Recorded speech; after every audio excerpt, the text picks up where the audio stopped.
जम्मू कश्मीर की वादियों में जल्द ही वादों की झड़ी लगने वाली वादे की बात हम चुनाव यात्रा में करेंगे ही। आज ही वादों की बात करते हैं और इसके लिए चलना होगा वेनेजुएला में। कहाँ है ये? आपने यूएस के बारे में सुना है, नॉर्थ अमेरिका अटलांटिक कॉन्टिनेंट में आता है और नॉर्थ अमेरिका के नीचे साउथ अमेरिका नाम का कॉन्टिनेंट, और इसी में यह देश है वेनेजुएला। इसका एक परिचय यह भी है कि ये miss miss wonders world of वाली वर्ल्ड की सुंदरियों का सुंदरियों का देश देश है है। ये। लेकिन एक दूसरा नॉर्थ और आर्थिक परिचय भी है कि ये कंगाली की मार झेल रहा है, जबकि इसके पास बहुत सारे तेल के भंडार हैं। 1999 में ही हीरो साबिक नाम के एक मिलिट्री कमांडर इस देश के राष्ट्रपति हो गए थे। इस दौरान अंतर्राष्ट्रीय बाजार में कच्चे तेल के दाम बढ़ रहे थे और सिलसिला 2013 तक चला। ये वेनेजुएला ने इसके एक्सपोर्ट से अंधा पैसा कमाया, लेकिन यह पैसा सरकार ने देश में इंफ्रास्ट्रक्चर डेवलपमेंट और इंडस्ट्री पर खर्च करने के बजाय सोशल वेलफेयर की स्कीम पर खर्च कर दिया। इंफ्रा पर खर्च हुआ, लेकिन ज़्यादा पैसा सोशलिस्ट और उन स्कीम्स पर जो सोशल वर्क की स्कीम कहा गया। आप ऐसे भी समझ सकते हैं, सैलरी आते आते नया लॉन्च हुआ iPhone 16 भी बुक हो गया और म्यूचुअल फंड की SIP को लेफ्ट साइड कर दिया। आपने वहाँ पैसा नहीं लगाया गया जहाँ से पैसा आने वाला था, बल्कि यहाँ पे अपनी आवश्यकताओं के खर्च में लगा दिया गया। सर, वेनेजुएला में कई प्राइवेट कंपनी का नेशनलाइजेशन और कई सारी स्कीम्स का अनावरण इन सभी प्रोग्राम में दूरदर्शिता देखने को मिल रही थी। जनता जनार्दन वहाँ की खुश थी। क्रय साल फिर आया 2014। अंतर्राष्ट्रीय बाजार में तेल के दाम तेज़ी से गिरने लगे और वेनेजुएला के पास गुड्स और सर्विस के नाम पर जो सिर्फ एक चीज़ था, कच्चा तेल, उसका बोरा वक्त शुरू हो गया था। समय बीतता रहा, कच्चे तेल के भंडार में कमी होते, घाटे में और अमेरिका से चल रही तनातनी के बीच अर्थव्यवस्था देश की बर्बाद होती रही। हाल ये हुआ कि 2020-21 में national survey of living condition के मुताबिक वेनेजुएला की 76% से ज़्यादा आबादी अत्यंत गरीब हो चुकी थी। इस कड़ी में भविष्य में कुछ और दिन जुड़े जिसमें ऑलमोस्ट बर्बादी का मोडस सुपरेंडी यही था। ग्रीस में हुआ, श्रीलंका में हुआ। पॉपुलर इंस्टेंट वेलफेयर डेमोक्रेसी हुई, चुनाव जीतने और डेमोक्रेसी ना हुई तो अपनी सत्ता को बनाए रखने का एक मास्टर स्ट्रोक। हालांकि ये मानना है कि क्रिटिक्स का है, कुछ लोग यह विशेषज्ञ वेनेजुएला तर्क के सामने स्कैंडिनेवियन कंट्री का उदाहरण भी देते हैं और मानते हैं कि हिंदुस्तान जैसे विकासशील देश में सोशल वेलफेयर स्कीम बेहद ज़रूरी है, रिक्वायर्ड है और ये न्याय के लिए आवश्यक है। और ये भी कहते हैं कि वेनेजुएला की तुलना में हिंदुस्तान से नहीं हो सकती, क्योंकि दोनों के वेलफेयर में स्ट्रक्चरल डिफरेंस है और आर्थिक अंतर, पॉलिटिकल अंतर के चलते हैं।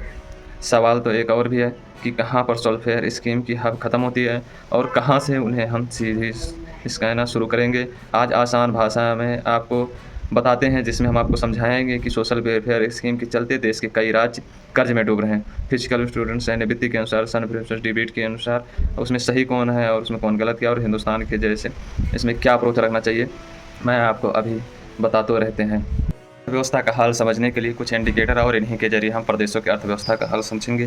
पहला है डेट टू GDP रेशियो। राज्यों के मामले में हो लगा डेट टू स्टेट GDP या SGDP रेशियो, यानी प्रदेश पर चढ़ा कर्ज और उसकी GDP के बीच का फर्क।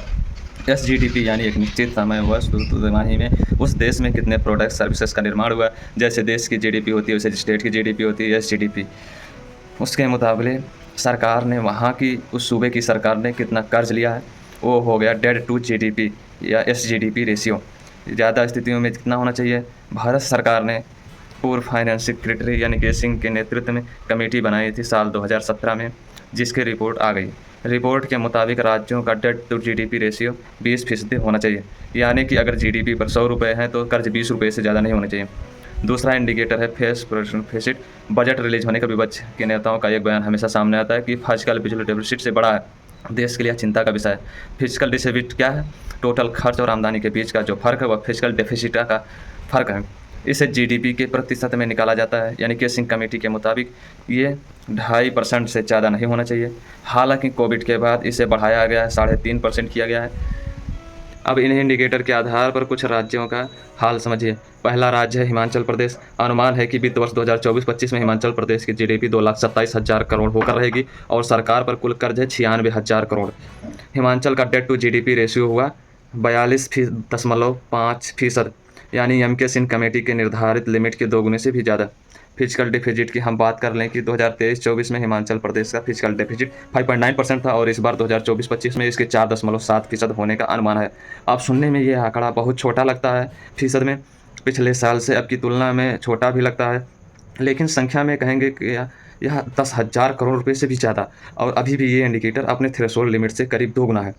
इस वित्तीय संकट के पीछे सरकार का खर्च है, जिसमें सरकार की कल्याणकारी योजनाएँ भी हैं, जिनको आलोचक फ्रीबीज भी कह सकते हैं। सरकार ने जो ओल्ड पेंशन स्कीम रिवाइव की है, उसका भी नाम आलोचक इसके पीछे लेते हैं। हिमाचल के बाद मध्य प्रदेश है। इस साल अगस्त महीने में मध्य प्रदेश की सरकार ने 10,000 करोड़ रुपए का कर्ज लिया। पिछले वित्तीय वर्ष में यह कर्ज 76,000 करोड़ 230 रुपए था। अनुमान है इस साल मध्य प्रदेश 94,000 करोड़ का कर्ज लेने वाली है। पीआरएस रिसर्च के मुताबिक साल 2024-25 का मध्य प्रदेश का debt to GDP ratio 32% fiscal deficit का आक्रमण 4.1% है।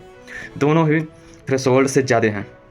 94,000 करोड़ के कर्ज में होने के कारण पिछले वर्ष के 29,000 करोड़ की किस्त का भुगतान भी शामिल है।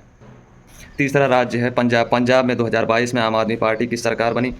इनके बड़े वादों में शामिल था हर महिला को हर महीने 1,000 रुपये देना और 300 यूनिट फ्री बिजली देना।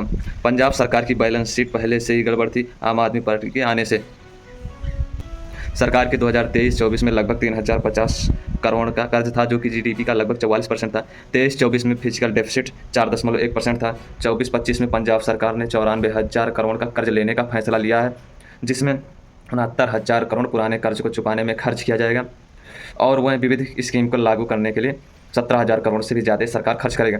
और इससे एक बात समझ में आती है कि सरकारों की वित्तीय स्थिति ठीक नहीं है सूबों की, फिर भी वो ऐसे फैसले लेने रहे हैं जिन्हें सरकारें कहती हैं कि जन कल्याणकारी, लाभकारी, लाभार्थी बनाए जा रहे हैं। लेकिन आलोचक कहते हैं कि ये फिस्कल प्रूडेंस की नीति के तहत नहीं है। ज़्यादा बड़ा आलोचक होंगे कहेंगे कि फ्री योजनाएं हैं। हाल ही कुछ राज्यों की आर्थिक हालत, फिर भी इसमें मुख्य रूप से अर्थशास्त्रियों की 2 काउंटर नेगेटिव हैं, जिनकी बात हमने शुरू में कही थी। जो कुछ भी फ्री में नहीं होता है।